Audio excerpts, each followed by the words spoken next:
کیا صوفیزم ہندو مذہب سے تعلق رکھتا ہے یا الگ سے کوئی دین ہے؟ میرے بھائی یہ جو صوفیزم ہے نا، اس کو انگلش میں کہتے ہیں مسٹسزم. یہ دنیا کے تمام ریلیجنز میں پایا جاتا ہے. عیسائیوں میں، یہودیوں میں رہبانیت اسے کہا جاتا ہے. قرآن حکیم میں بھی راہبوں کا ذکر کیا گیا. اتخذوا احبارهم ورهبانهم اربابا من دون اللہ، سورہ توبہ نمبر 31. یہود و نصارہ نے اپنے احبار یعنی علماء والرہبان اور راہبوں کو جو دنیا ترک کر کے جنگلوں میں چلے جاتے تھے، ان کو رب مان لیا ہوا تھا اللہ کے مقابلے کے اوپر. نعوذ باللہ. اس کا اعلیٰ حضرت نے ترجمہ کیا، انہوں نے اپنے علماء اور جوگیوں کو اپنا رب مان لیا تھا. یہ جوگی جو ہے نا جی میرے بھائی، ہندوؤں میں بھی ہیں، بدھ مت کے ماننے والے لوگوں میں بھی ہیں. یہ جوگی آپ کو عیسائیوں میں بھی ملیں گے، یہودیوں میں ملیں گے، اور مسلمانوں میں تو ماشاءاللہ کثرت کے ساتھ ملیں گے. اور یہ کہاں پائے جاتے ہیں؟ زیادہ تر انڈیا پاکستان میں پائے جاتے ہیں، کیونکہ دنیا میں سب سے زیادہ زرخیز زمین گمراہی کے لیے اگر کوئی ہے تو وہ انڈیا پاکستان کی ہے، کیونکہ ہمارے پرک سارے ہندو رہے ہیں اور یہاں پہ یہ سودا بکتا ہے. ٹھیک ہے نا جی. تو البتہ عرب ملک بھی اس سے آزاد نہیں ہے، خصوصاً جو افریقی ملک ہیں وہ بھی گڑھ بنے ہوئے ہیں صوفیت کا. سوڈان، الجزائر کی کوئی گلی محلہ ایسا نہیں جہاں کوئی نہ کوئی ایک بابے کا مزار نہ ہو.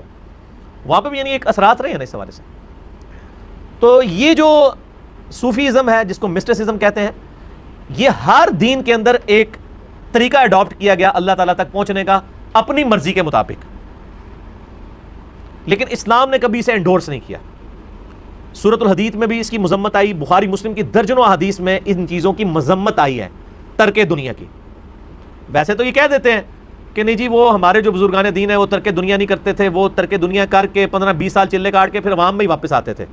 یہ طریقہ انہوں نے کہاں سے سیکھا ہے؟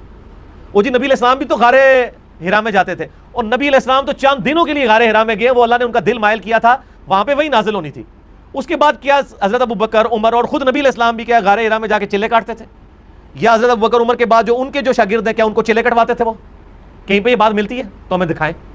مطلب ایم ہی خود سے باتیں بنائی ہوئی ہیں، اور مطلب ایک بات وہاں سے اٹھاتے ہیں اور اس میں پورے رنگ بھر کے تو پوری بلڈنگ کھڑی کر دیتے ہیں، کہتے ہیں اس طریقے سے ہوتا ہے. بال اس پہ تفصیل آپ نے دیکھنی ہے. مسئلہ نمبر 55A ہے، علم لدنی سے متعلق فرقہ وارانہ نظریات کا تحقیقی جائزہ. جو ان کے بڑے بڑے دلائل ہیں، ان کا یہ دعویٰ ہے کہ قرآن و سنت کے پیرلل دین کوئی یعنی کتابوں کے علاوہ سینہ بہ سینہ ٹرانسفر ہو رہا ہے. ان کے سارے جھوٹے دلائل کا میں نے پوسٹ مارٹم کیا ہے، اور میں نے بتایا کہ نبی علیہ السلام نے جو دین دیا ہے اوپنلی دیا ہے، وہ کتاب و سنت کی فارم میں امت تک پہنچا ہے.